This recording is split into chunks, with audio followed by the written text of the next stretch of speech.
Карагулжа районуна караштуу Насирдин айылынын тургуну досум Асанды 1-май 24 жаш өздүк майрамы менен куттуктаймын.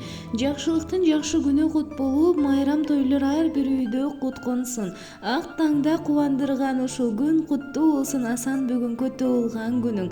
Ардактуу досум, ырыскың бекем болуп, береке сени ар дайым жаныңда жүрсүн. Ишиңе ийгилик, өзүңө ден соолук, узак өмүр каалаймын деп Москва шаарынан досу Элеман куттуктайт.